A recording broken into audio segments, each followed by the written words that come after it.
Buenos días, profesora y compañeros. El día de hoy les venimos a hablar sobre la civilización china. Los integrantes del equipo son Natalia García, Janie Pantoja, Chelsea Telles, César Vázquez y mi persona, Farad Devia.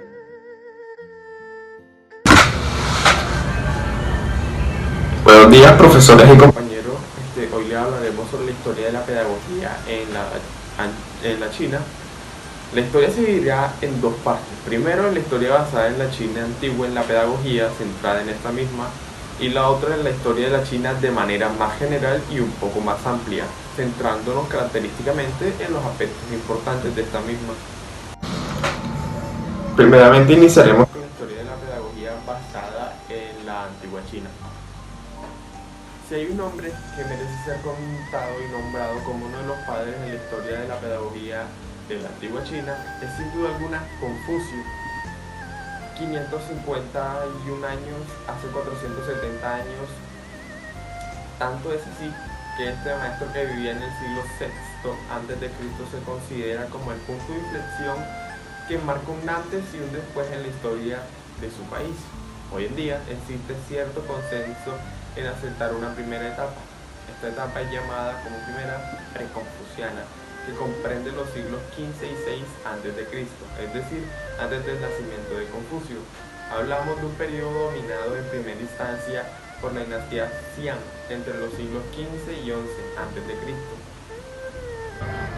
cuyos rasgos principales y más característicos fueron una estratificación social rígida en cuya cúspide se encontraba el rey y una administración desarrollada, en la que el uso de la escritura era ya una realidad fuertemente consumada y también utilizada.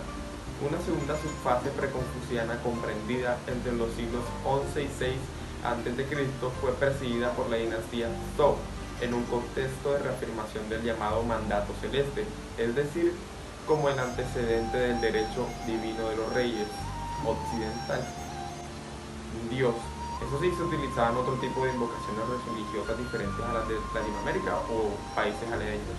Finalmente, la dinastía, en un paso aledaño, entró en un caso de contradicciones que la arribaron a su propia desintegración y destrucción debido a diferentes contradicciones. Fue entonces en este momento donde Confucio entró en escena. Confucio, que procedía de una familia realmente acomodada, desempeñó diferentes labores como la administrativa y judiciales durante varios años de su vida, pero su escepticismo lo llevó a predicar una concepción de concepto filosófico, político y social, cuya trascendencia tardó en ser asimilada. De hecho, fueron sus principales discípulos los que lograron transmitir sus enseñanzas, inoculándolas en la masa social china, en el gran tumulto de ciudadanos chinos, obviamente. Confucio fue principalmente un hombre tradicionalista y conservador, pero también reflexivo y descreído en gran parte y medida de la religión. Sus enseñanzas condicionaron las formas de vida y la educación de su pueblo durante todo un gran periodo de tiempo. Así, en la cultura china, diferencia de otras orientales como la india o la egipcia, el sentido religioso quedó en segundo plano, predominando el sentido político, administrativo y burocrático.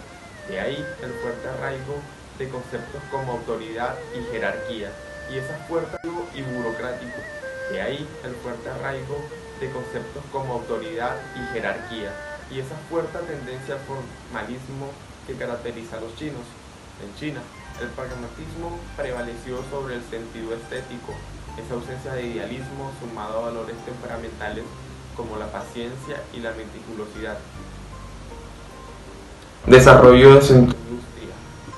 Este desarrollo se ve fuertemente afectado por su cultura, su forma de tratar y el gran carácter vanguardista chino, en diferentes facetas técnicas, como por ejemplo podría ser la fabricación de porcelana, la invención de pólvora, el tratamiento de la seda, la imprenta, la navegación. En términos éticos y religiosos, el pueblo chino tuvo en el cielo a su puesto Dios o Ser Supremo, el que desempeña un papel decisivo en la conciencia moral del pueblo chino. Es lo que principalmente se conoce como el mandato celeste, el que prescribe a los hombres una serie de deberes y contenidos éticos y sociales que deben cumplir y regular sus familiares, y entre toda la comunidad.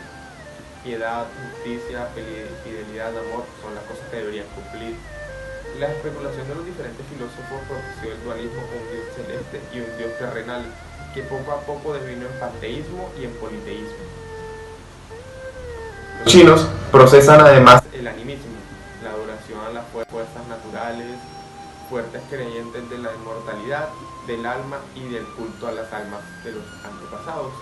Estos creían que estos serían los protectores de la familia que se presentará en las siguientes temporadas a futuro. Hay que referirse también al taoísmo como una confesión cuyo fundador fue Lao Tse en el 570 a.C. Se trata de una concepción filosófica religiosa de un marcado carácter nihilista e inhibista, una especie de religión para ascetas y anacoretas que expresa la inanición, taoísmo y el quietismo. Por lo tanto, da un pequeño y muy reducido espacio o casi nulo al planteamiento pedagógico. Su propuesta, que reafirma el curso aleatorio de la naturaleza y niega la intervención iniciativa de la persona, es un poco negativismo. Fuertemente negativista, no conoce, no obra, no desea, no quiere nada, simplemente existe y se conoce al mismo. A continuación hablaremos sobre la historia general basándonos, obviamente, como ya lo dijimos anteriormente, en la historia general y no tanto en la historia basada en la pedagogía. El origen de la ya antigua civilización china se remonta a miles de años pasados, cuando los grupos humanos que provenían de Mongolia y del centro de Asia decidieron establecerse en las cercanías del Gran Río Amarillo. Desde este incidente, China se convirtió en una de las primeras y principales civilizaciones que lograron desarrollarse dentro del continente asiático. Los primeros grupos humanos que habitaron lo que hoy es el territorio chino estaban organizados en clanes. Todos estos clanes estaban dirigidos por un jefe de guerra, como principalmente. Estos originalmente vivían de la recolección y de la caza. Sin embargo, con el paso del tiempo, estas agrupaciones se fueron haciendo cada vez más complejas y organizadas, al punto que llegaron a desarrollar la gran capacidad de la agricultura. Con la aparición de la agricultura, la sociedad se va a ir transformando y desarrollando, ya que va a ir apareciendo la propiedad, se van a ir creando diferencias sociales, lo que tendrá como consecuencia que China se convierta en una sociedad de dinastías. Pero, ¿qué es una sociedad de dinastías? Una sociedad de dinastías es una sociedad gobernada por una serie de reyes que pertenecen a una misma familia y que se mantendrán en el gobierno hasta el momento en que estos sean desplazados por una nueva familia. En el caso de China, la primera dinastía de la que se tiene evidencia histórica es la dinastía Shang. Estos aprovecharon su ubicación cerca del Gran Río Amarillo para desarrollar y hacer florecer la agricultura, gobernando la antigua China entre los años 1766 y 1027 a.C.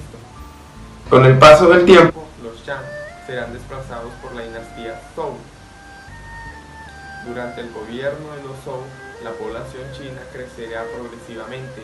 Como consecuencia, aparecerán nuevas ciudades, por lo que el territorio chino será cada vez más extenso y muy grande. Es por eso que cada vez se le va a hacer más difícil al gobierno de los Zhou poder controlar la totalidad del territorio, de manera que ellos toman la decisión de distribuir una gran cantidad de vasallos a lo largo de todo el territorio chino, con la finalidad de que estos mismos vasallos los ayudaran a gobernar. Sin embargo, estos vasallos progresivamente irán acumulando más y más poder al punto de llegar y rebelarse contra el gobierno de los Zhou. Llegaron hasta el punto donde dijeron: no tenemos suficiente poder como para controlar este terreno y controlarlos sin la necesidad de ir a Zhou. Es así como China llega a dividirse en 7 estados distintos, que se enfrentarán entre ellos a lo largo de un periodo de tiempo que será conocido como el periodo de los reinos combatientes. Pero hacia el año 300 a.C., el liderazgo de la dinastía Qi consigue acumular una importante fuerza militar con la que logra vencer al resto de reinos. Con ello, se produciría la unificación de todo el territorio chino y la construcción del gran imperio, siendo que Qi Shi Huang su primer y más importante grande emperador. Como bien sabemos, China es de las civilizaciones más antiguas del mundo. Se estima que puede tener 5.000 años, aunque solo se han confirmado 3.500. Sin embargo, hay una total aceptación frente a los procesos evolutivos vistos en esta cultura, gracias al mando de las dinastías como Liang, Tang, Jin, Han y Shao. Los aportes de estas dinastías también fueron categorizados en espacios-tiempo específicos, tales como la etapa prehistórica, China antigua, Imperial China, Edad Oscura China, China Edad Media y la era de la República Popular China. Como lo mencionaba con anterioridad el compañero, las religiones predominantes de China son el budismo, el taoísmo, confucianismo y la religión tradicional china. Sin embargo, existe una leve paradoja, ya que China es un país abiertamente ateo. La relación que tiene la civilización china con los avances educativos y pedagógicos es totalmente innegable, tanto que en las eras prehistóricas ya existía la caligrafía y la literatura como método de manifestación de estas personas. Hablando de caligrafía, esta herramienta utilizada por todos surge de la observación en la era prehistórica de huellas de animales en la arena y en el lodo para luego brindarle un significado a este. Finalmente, hablemos sobre la jerarquización social, empezando por el emperador. Este se consideraba glorioso, pues pensaba que tenía virtudes o poderes otorgados por los dioses. Luego siguen los nobles. Estos eran parte de la corte terratenientes o en su defecto eran caudillos militares. Luego siguen los mandarines, pues estos eran los funcionarios de confianza del emperador. En el penúltimo puesto tenemos a los campesinos, pues estos eran los encargados de trabajar para los terratenientes. Y en el último eslabón tenemos a los esclavos. El único fin de estos era ser prisioneros de guerra.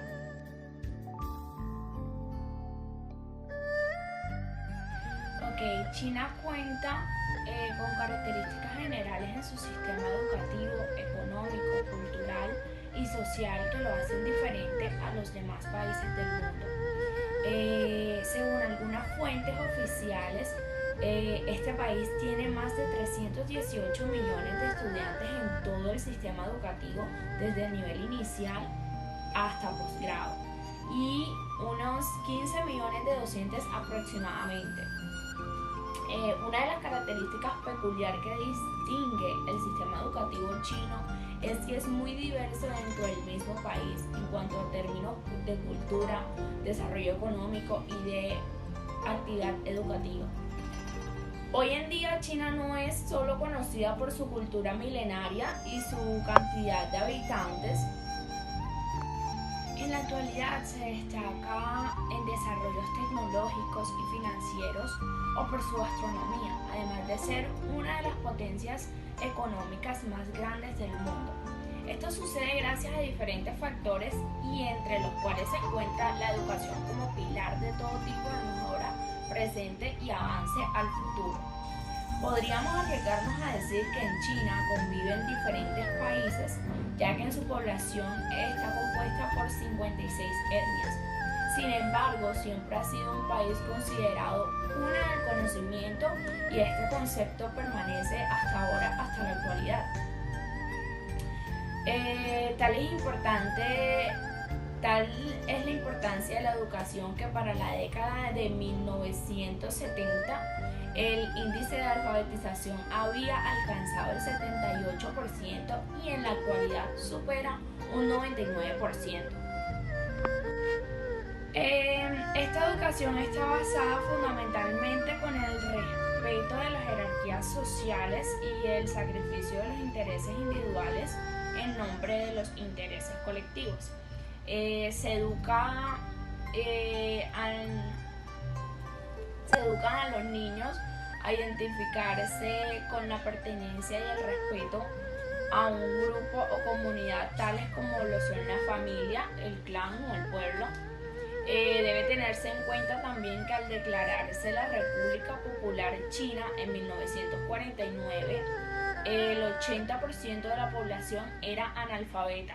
y que solo entre el 20 y el 40% de los niños en edad escolar asistían a la escuela. Es de admirar los avances en la tasa de escolarización en los últimos 50 años han sido impresionantes. A diferencia de otros países, la educación entre los 6 a 15 años es gratuita. Hay escuelas o jardines de infantes para niños menores de 6 años, pero en este caso la asistencia es opcional. Aunque el sistema no es perfecto, es la base que sostiene los planes de progreso del gobierno, ya que la educación también es una filosofía de vida dentro de las posibilidades de cada familia. China ha influido fuertemente en la lengua y en la cultura sobre varios países asiáticos como lo es Corea, Japón, Vietnam, y particularmente a través de sus sistemas de escritura y la filosofía de Confucio. Otra de las características es que naturalmente el signo político del país ha marcado un diseño del sistema educativo. Hace 50 años atrás la educación china estaba centralizada, sin embargo en 1985 el gobierno decide cambiar el esquema totalmente, ya que necesitó hacerlo más ágil de forma urgente, porque la población seguía creciendo y era demasiado difícil poder manejar la educación de los habitantes solo desde un lugar. El sistema educativo chino es muy exigente y tiene una excelente reputación en todo el mundo.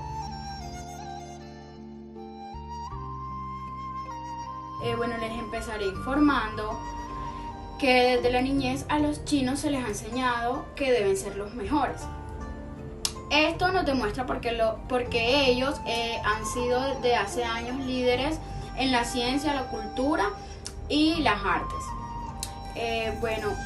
El propósito de la formación es facilitar a los alumnos los aprendizajes de la expresión, la comprensión oral, la lectura, la escritura, el cálculo, la adquisición de nociones básicas de la cultura, el hábito de convivencia, así como los de estudio y de trabajo, el sentido artístico, la creatividad, la afectividad, con el fin de garantizar una formación integral que contribuya al pleno desarrollo de la personalidad de los alumnos. Por otro lado, se puede resumir que el sistema educativo chino, influenciado por los diferentes sistemas políticos existentes en este país, han llevado a cabo una serie de reformas que voy a mencionar a continuación. Entre estas está el régimen de emperadores. Este se caracterizó por la participación de una pequeña parte de la población del imperio chino, en donde el acceso a la educación era solamente para las élites, las cuales su objetivo era buscar un puesto público. Entre otras está las ideologías como el acceso a la educación era solamente para las élites, las cuales su objetivo era buscar un puesto público.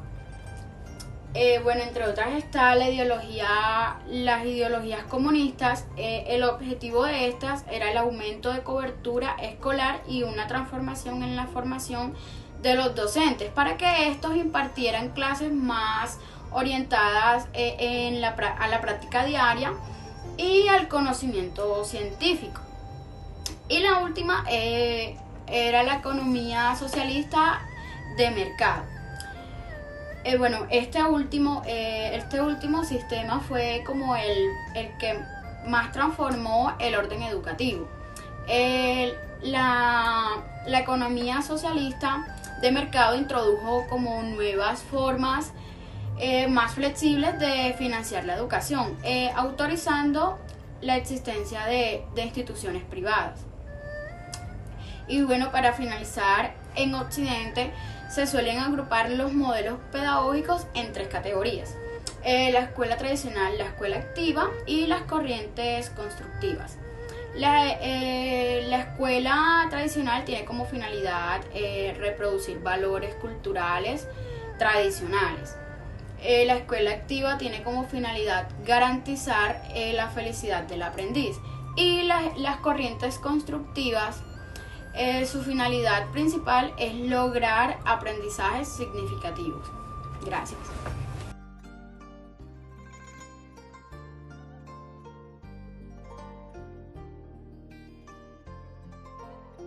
Qin Shi Huang, aportes influyentes en la pedagogía china.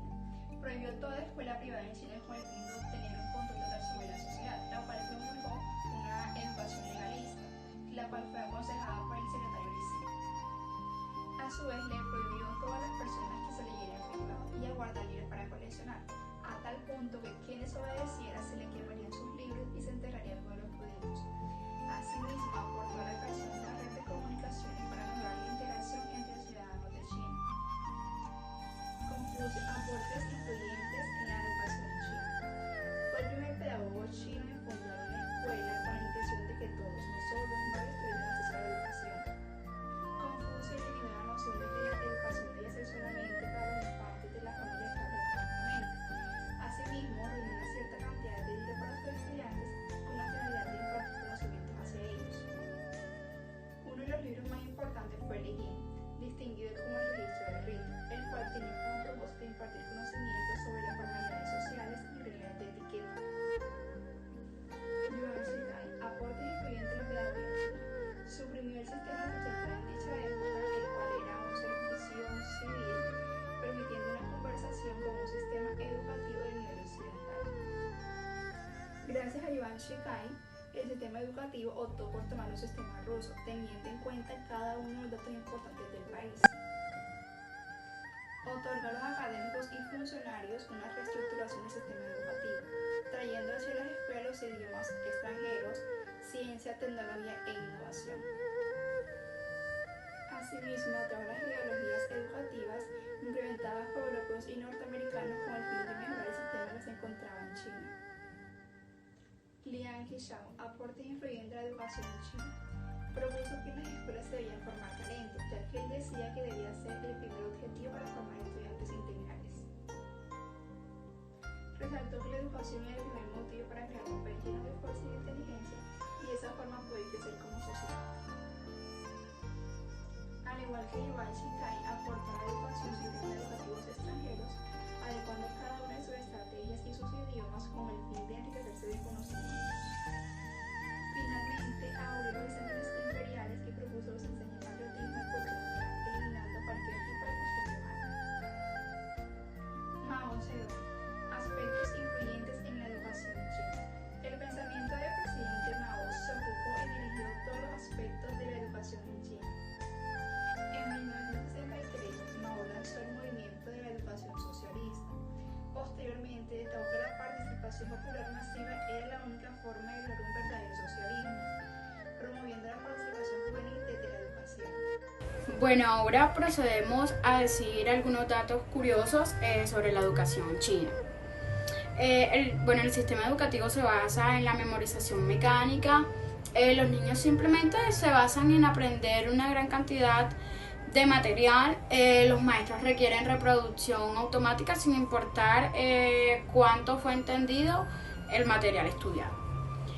Pero ahora sistemas alternativos de educación como Montessori o Waldorf están ganando cada vez más popularidad con el objetivo de desarrollar como las habilidades creativas de los niños.